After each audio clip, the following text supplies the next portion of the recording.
Hey guys, welcome to Kids Church. So today we're going to be talking about choices and making good choices. So we are choosing to surprise Matt, but all of you have to be really quiet because it's a surprise. Shh. Surprise! Yay! Yay! Welcome to Kids Church, guys. Hey everybody, so today we're going to be playing a couple of Minute to Win It games with the Moses family. We have boys against the girls today. So the first Minute to Win It game we're going to be playing is face cookies. So basically what you're going to do if you want to play along with us is you're going to grab some cookies. To make it different, we grab tiny cookies and they're going to put the cookie on their face. You guys want to play along with us? Grab your cookies and we're going to start in 5, 4. Put the cookies on your face. 3, 2, 1, go!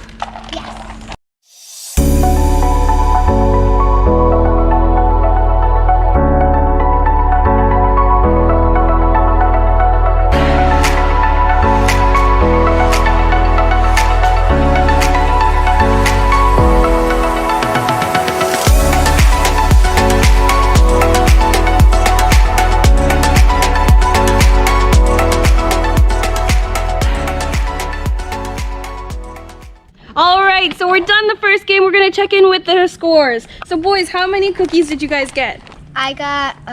We got 15.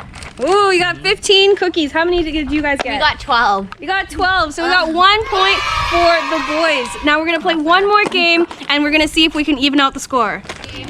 For this Minute to Win It game, we have a series of cups and we have a lot of water in each cup. The 2 cups on the end are empty. So what you're gonna do is you're gonna grab a ping pong ball and you're gonna put it on the first cup. And what you're gonna do is you're gonna blow the ping pong ball as hard as you can to the end, to the last cup, and then your other teammate member will blow the ball all the way back, and then once you get it back into the cup, you will win. Okay, you guys ready to play? Yeah. Ready? 3, 2, 1, go!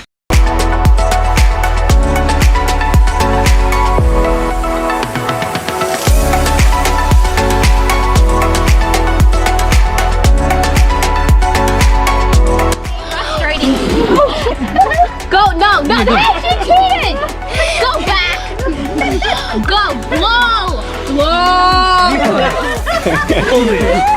Take a deep breath in and let it out. Go.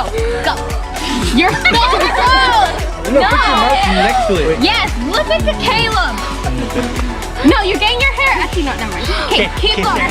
I need more water! Okay. Hurry up! Come on, Sarah! No, that was an easy one! I'm so stressed! Go!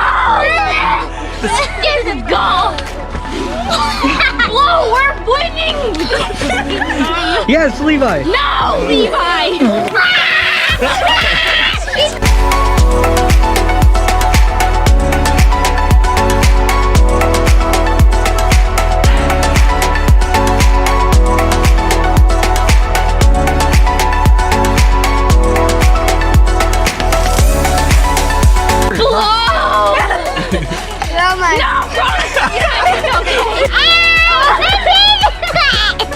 Alright, so that was super fun. So for this water game, we have the girls as for the last game, we have the boys. So we have the score tied up 1-1. So to break the tie, we're going to play one more game. We're going to play banana splits. For this round, we're going to just use the older kids. So we have Caleb over here for the boys, and we have Kazia over here for the girls. Yeah, girl! They're going to play banana splits, and whoever loses this game will lose. So you have a lot riding on this. So ready, you guys ready? Stand together.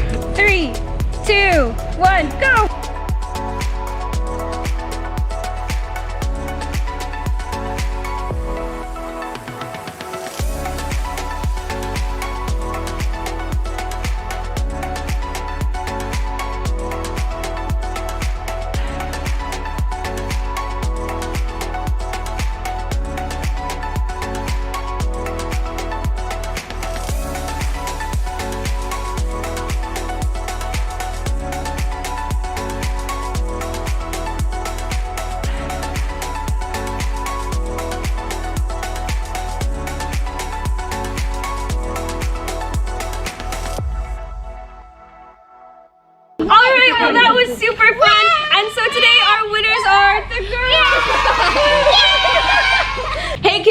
announcements for this week. Preteens, we'll be meeting on Wednesdays from 6 to 8, and this Wednesday we'll be having a small group discussion, so you do not want to miss out on that, so come on out. Youth, we'll be also meeting on Fridays from 7 to 9, and we'll be having small group discussions with Alpha, so be sure to come on out for that. The big point for today is God helps us make wise choices. Our choices are important. They can affect us and others in the future.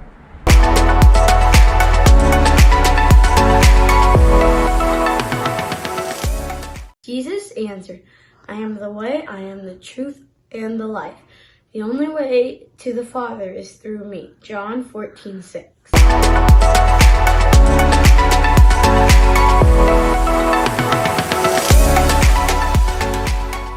It's time for worship.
Cause I am yours. When I fall down, I'll get up. And all your love, I can't get enough. You are strong, you are Lord. And I am brave, cause I am yours. Who you say I am, you say I am yours. It doesn't matter what I feel, in you I am secure. I will trust in you, don't have to worry anymore. Cause I am yours, I am yours.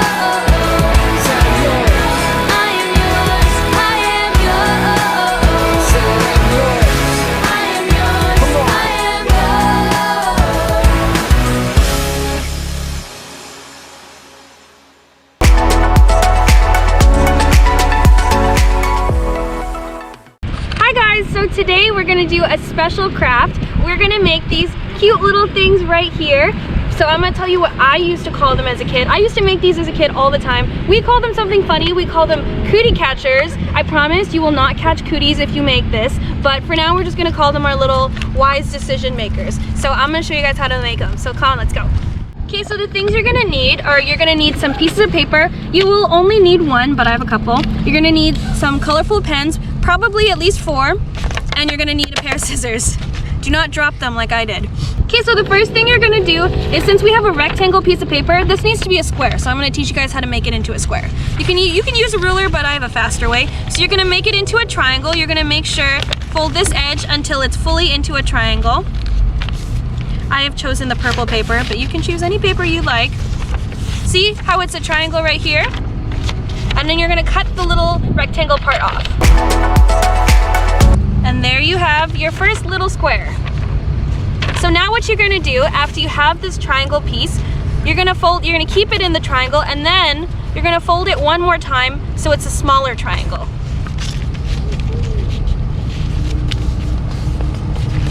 you have your smaller triangle. So you have your big triangle and your small triangle. So now what you can do is you can open up and you have this cute little square diamond thing with an X inside. So now what you're gonna do is you see this little middle point, you're gonna take each corner and fold it so the tip of the corner is in the middle.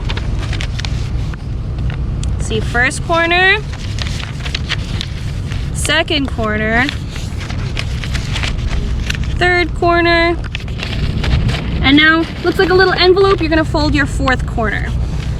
So this is what you should have next. If you don't have this, you probably made a mistake, so maybe rewind the video and see what you did wrong. But now what you're gonna do is you're gonna flip it over and you have these little boxes. So now you're gonna fold the corner back into the middle so the triangle lines up in the box. See how the triangle, and it's a box now? Okay, so we're gonna do that for each side, so basically the same thing on the other side. Oops. Gonna do that for all the corners.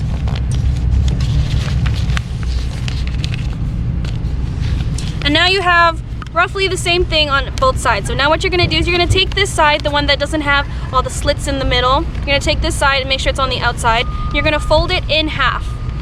Because it's a square, it doesn't matter which side you fold it on.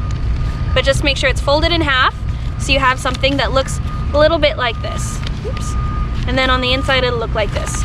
So now before you start opening it up and actually making it look like this, what you're gonna do is we're gonna start writing it. So since this is our decision maker, it helps us make decisions, we are gonna put some things inside. The first thing we're gonna put inside, we're gonna put it on the top. So you're gonna pick 4 colors.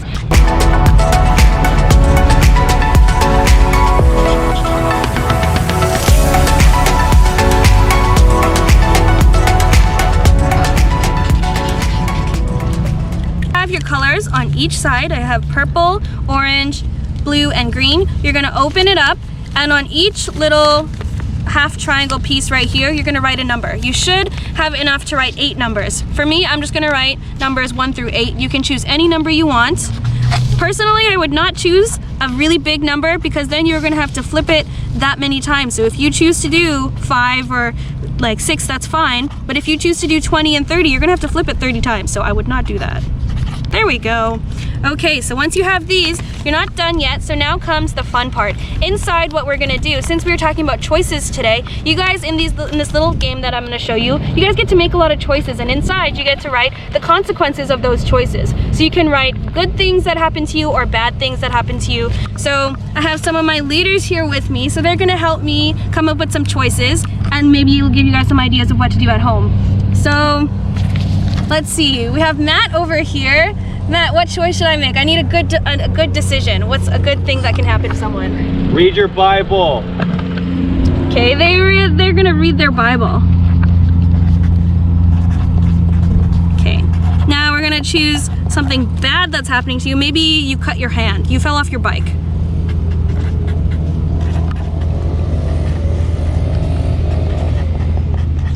And you're gonna do this, make some good consequences and bad consequences for each of the little triangle pieces. You should have 8 in total, and then I'll show you what to do next.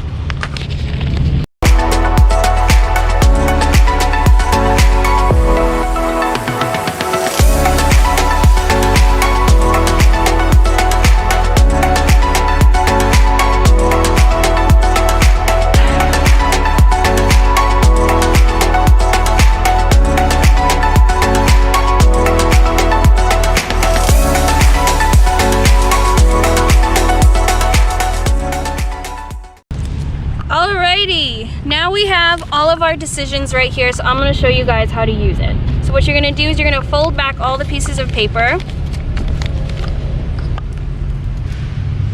and then you're going to fold it back and you're going to open it up. So you're going to put your fingers in both the slots. Might be a little hard, but your parents will probably know how to help you. And you just push them on each of the sides, and then you can fold these sides in to make it stay up. And you have your little decision maker. So the way we're gonna play this game, here we have one of our leaders right here. We have June. June is gonna help me play this game. Okay, June, this is our decision maker. So we're gonna have you make some decisions and show the kids how to play this game. So you're gonna pick a color. I pick blue. Okay, so B-L-U-E. Now pick a number. 2. Now you can do this as many times as you want. I'm gonna do it twice. 1, 2. So pick another number. 6. 1, 2, 3, 4, 5, 6. Pick a number. 1. Okay, so now we're gonna read what his answer is based on the decisions he made. So when you go home, you have to do the dishes. I do? Yeah, that's your consequence for the choices you make. Oh. Well, thank you guys for hanging out with me. You guys can do these at home and let us know how they go. And you guys can see what decisions you guys are gonna make based on your wise choices.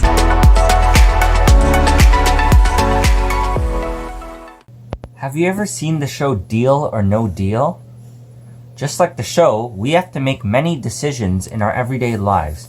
But sometimes there's so many that we don't know what to do.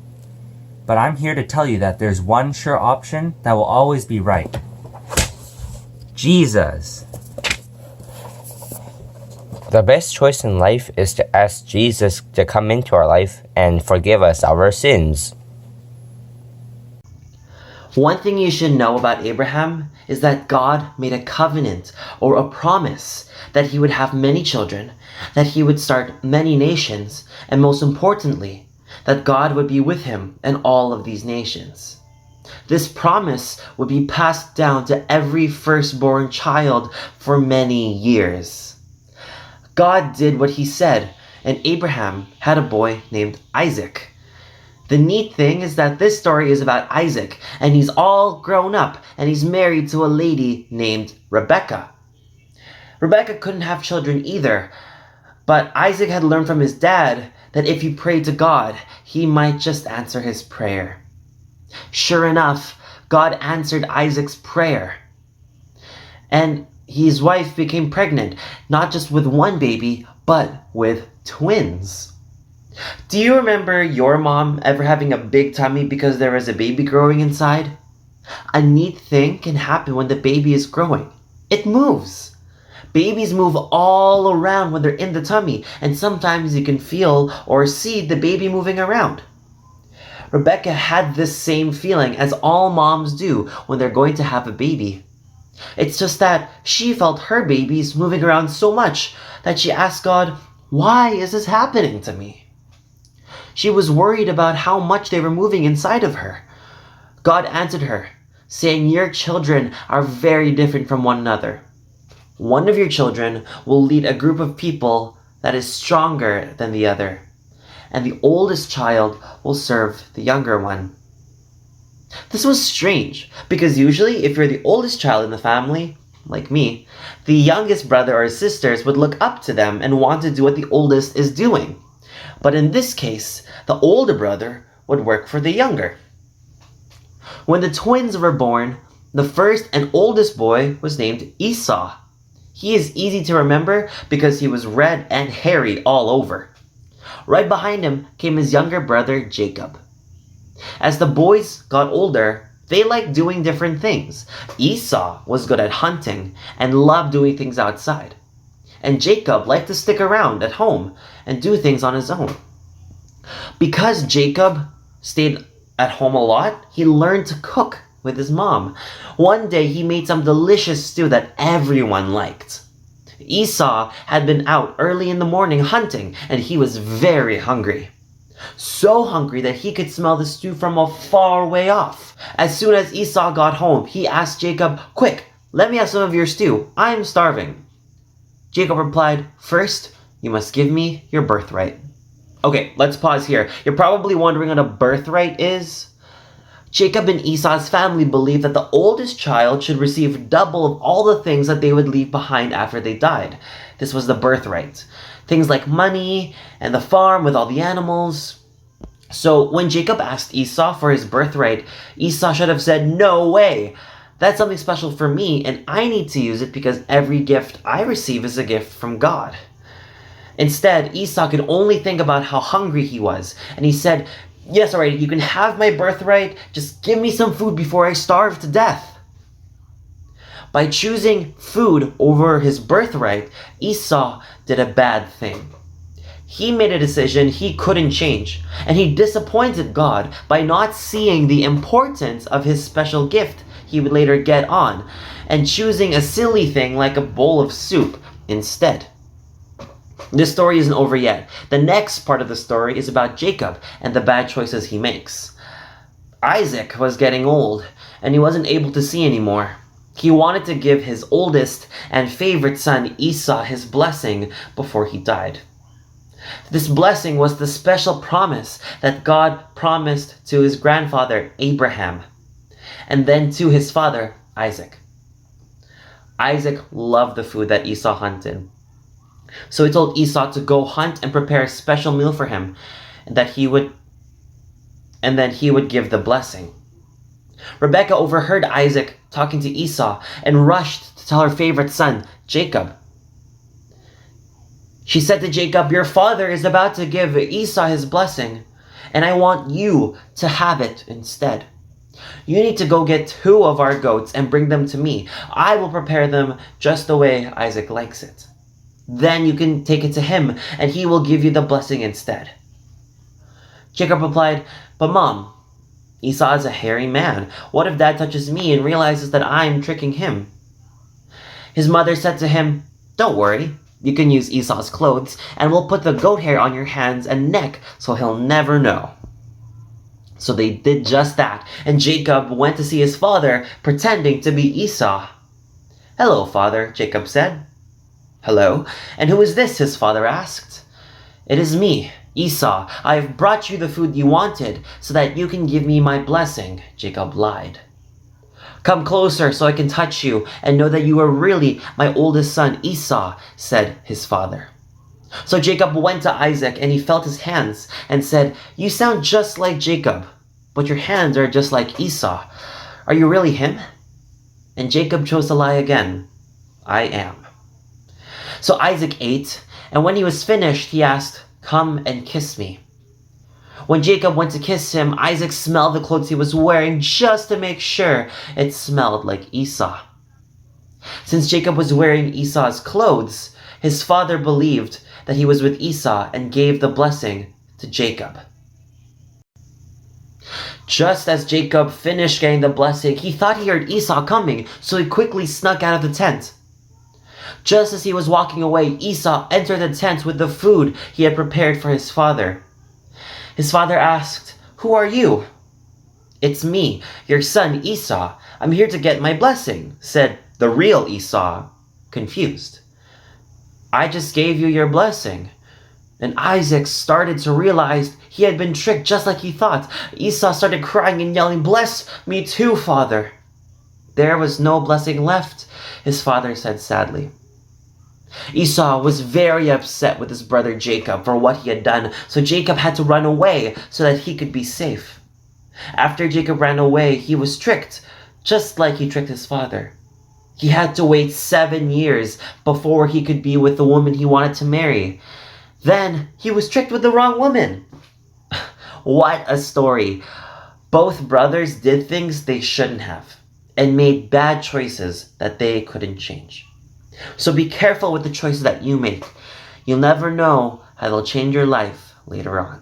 A few days ago, I had a really big test coming up. And while I was studying for it, I kind of got worried. But then I remembered, since God created everything, He would know the answers to that test. So I sat down and prayed to God.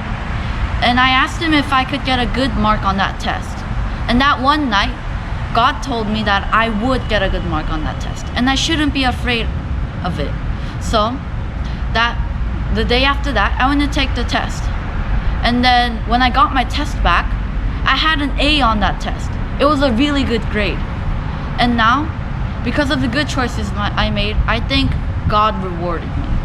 God gives us free will, and with that free will, we can make good or bad choices. Just like Jacob, from the story from Jacob and Esau, Jacob decided to make a really bad choice by stealing his brother's birthright. It was a really bad choice to make, and God gives us these choices. So we need to be able to listen to God's voice and make a good choice.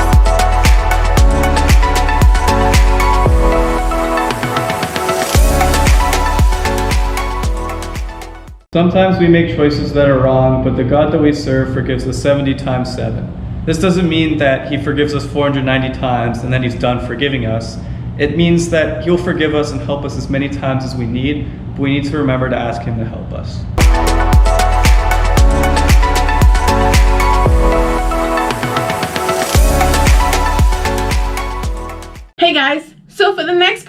video, we are going to read some scenarios for you guys. You're going to pause the video, you're going to try and talk to your parents and let them know what choices you would choose, and then have a discussion about it. Talk to each other, why you choose this one to why you choose that one. We would love to hear what your choices are. Enjoy and make the right choices. Number 1, it's Sunday morning. You can go to Sunday school or stay in bed. Which is the wise choice? Number 2, you can come home after school with lots of homework to do.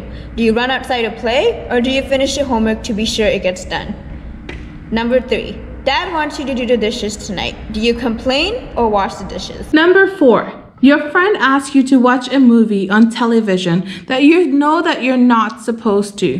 Do you watch the movie, or tell your friends you cannot watch it and choose another show? Number 5, it's bedtime and mom reminds you to brush your teeth.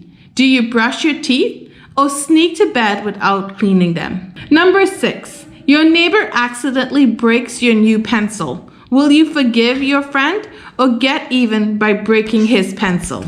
Number 7, mom tells you it's time to come inside from playing. Will you stay outside an extra 10 minutes or come inside right away? Number 8, you accidentally broke your grandma's new flower vase. Do you tell her you're sorry for breaking it, or do you hide the broken pieces and say nothing? Number 9, you have a bad cold. Mom said not to go outside, but your best friend asks you to go sledding. Will you grab your sled and go, or explain to your friend that you have to stay inside? Hi kids, we're almost done. Now go grab your parents and answer these questions with us. What do you think about when you hear that making good choices is always going to be hard?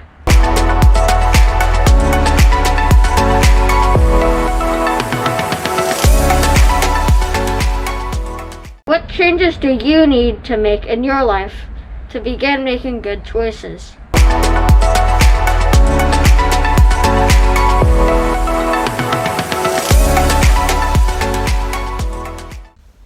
Hi everyone! So today we're talking about choices, and we're talking about how our choices affect us and others in the future, and how if we put our choice in God, He will help us make the best decisions. Well, there's a lot of choices that we make during the day. We choose what we want to wear, we choose what we want to eat for snack at recess or after lunch, and we choose who we want to play with and what we want to play. And we choose things that are as simple as what kind of pencil we want to use for our schoolwork, or what kind of colors we want to use for our artwork. Well, our Bible story today about Jacob and Esau, those two men had different choices that they had to make as well. Esau had the choice of whether he would eat the stew and sell his birthright, or whether he would just go and, make his own food and keep his birthright. Esau chose, in that case, to let his hunger rule, and he let that one moment of hunger, in that one moment of hunger, he sold his birthright to his brother. Now, birthright would have been something that was very special, and it would have been a special blessing to him and his family, both then and in the future. But in that one moment of hunger, Esau sold it, and he took that away from himself and his family. Now, Jacob also had choices that he had to make. For example, Jacob chose to trick his father into giving him the blessing of the firstborn instead of his father giving it to Esau. Well, that created anger between Jacob and Esau, and so much so that Jacob had to leave and work for his uncle Laban for his own safety. And it wasn't for many years until Jacob and Esau came together again and worked things out. Jacob also chose to wrestle with an angel. And in that case, he wrestled with the angel till daybreak. And the angel said, you know what, look, it's daybreak, you gotta let me go. And Jacob was like, no, I'm not letting you go until you bless me. And because of that choice of Jacob to not let go, the angel did end up blessing him. And And he also changed Jacob's name to Israel. Now in the future, Jacob's children became the ancestors of the 12 tribes of the country that would become Israel, the country out of which Jesus was born. So as you can see, different choices, different results, different consequences, both then and in the future. So I want to encourage you guys, when you make your choices every day and every week and every month, whether they're small choices or big choices. I know it's hard sometimes to think about, what are the consequences of my choices? Will it be a good choice? Will it turn out okay? Will it not? But I encourage you to take time just to take a quick moment and pray, you know what, Lord, help me know the right thing to do in this situation.